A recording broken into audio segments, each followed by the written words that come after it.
আসসালামু আলাইকুম, কেমন আছেন সবাই? মোহাম্মদ ইয়াসিন আরাফাত। কিছু গুরুত্বপূর্ণ কথা বলবো আজকে, বিশেষ করে প্রবাসী ভাইদের জন্য। আমাদের প্রবাসী ভাইরা প্রচুর কষ্ট করে টাকা জোগাড় করে ধার দেনা করে, হ্যাঁ, বা দেখা গেছে যে নিজের জায়গা জমি বিক্রি করে বিদেশে যাচ্ছে নিজের ভাগ্য পরিবর্তন করার জন্য।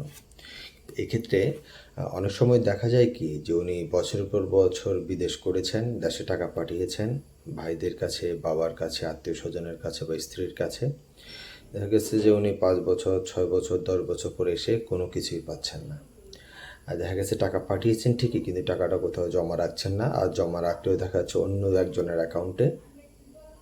তো এই ক্ষেত্রে অন্য একজন অ্যাকাউন্টে যখন টাকাটা থাকে তখন সেটা আসলে আপনার না, মানে আপনার পকেটের টাকা যখন আপনার কাছ থেকে বের হয়ে যাবে তখন সেটা আপনার থাকবে না। বিশেষ করে ওয়াইফদের কাছে কিন্তু অনেক সময় জিম্মি হয়ে যায় প্রবাসীরা। কিছু মনে করবেন না, সব ওয়াইফ না, কিছু কিছু। তো আমার একটা পরামর্শ হচ্ছে, আপনি বিদেশ যাওয়ার আগে বাংলাদেশে একটা অনলাইন ব্যাংক অ্যাকাউন্ট করবেন।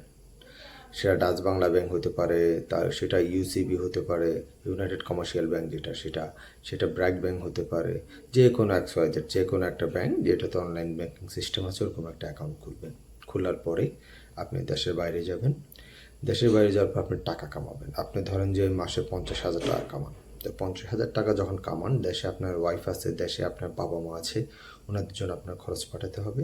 তাহলে আপনি চিন্তা করলেন 50,000-এর ভিতরে যদি আমি 10,000 নিজের জন্য রাখি তাহলে 40,000 টাকা দেশে পাঠাতে হবে। ঠিক আছে, কীভাবে পাঠাবেন? আপনি আপনার পরিবারের খরচের জন্য ধরেন 25,000 পাঠালেন, কিংবা 30,000-এ পাঠালেন, এই 20,000 এটা আপনার ইচ্ছা, 40,000-এর ভিতরে বাকি যে টাকাটা সেটা আপনার নিজের অ্যাকাউন্টে ট্রান্সফার করে দেবেন। আপনি বিদেশ থেকে আপনার বাংলাদেশে কোনো একটা অ্যাকাউন্টে ট্রান্সফার করে দেবেন। সেক্ষেত্রে হবে কি, আপনি যখন বাংলাদেশে আসবেন, বাংলাদেশে আসার পরে আপনার টাকাটা আপনি তুলতে পারবেন, কারণ আপনার ব্যাঙ্ক অ্যাকাউন্টে যখন টাকাটা থাকবে সেই টাকাটা আপনার স্বাক্ষর বা আপনার চেক বই ছাড়া অন্য কেউ নিতে পারবে না, কোশ্চিনকালেও নিতে পারবে না।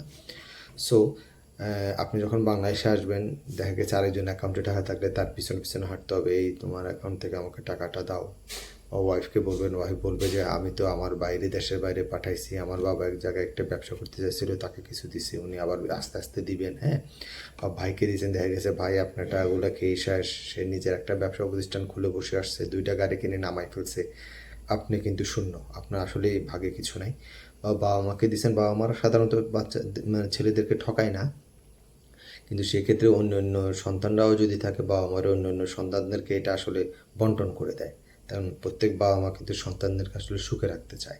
তো সেক্ষেত্রে দেখা গেছে আপনি একজন কামে করছেন, আপনার 4 ভাই খেয়ে ফেলছে।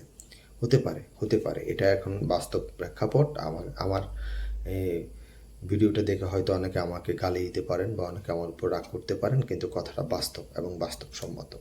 তো এই জন্য আমি বললাম, যারা দেশের বাইরে যান, বিদেশে যান, তারা অবশ্যই অবশ্যই নিজের নামে একটা ব্যাংক অ্যাকাউন্ট করে তারপর বিমানে উঠবেন। বিমানের সিঁড়িতে পাড়া দেওয়ার আগে বাংলাদেশে একটা ব্যাংক অ্যাকাউন্ট করে যাবেন। আর সবচেয়ে ভালো হয় যে বাংলাদেশে বিদেশি যে ব্যাংকগুলো আছে ওগুলার অ্যাকাউন্ট যদি করতে পারেন, স্ট্যান্ডার্ড চার্টার ব্যাংক, তারপরে হাবিব ব্যাংক, হ্যাঁ, যে যে যে ব্যাংকগুলো বিদেশি আছে ওগুলোতে যদি করতে পারেন তাহলে আপনার জন্য দুটো লাভ। একটা হচ্ছে টাকাটা আপনার বাংলাদেশেও ব্যবহার করতে পারবেন, বিদেশেও ব্যবহার করতে পারবেন ডুয়েল কারেন্সি কার্ডের মাধ্যমে। ধন্যবাদ, ভালো থাকবেন।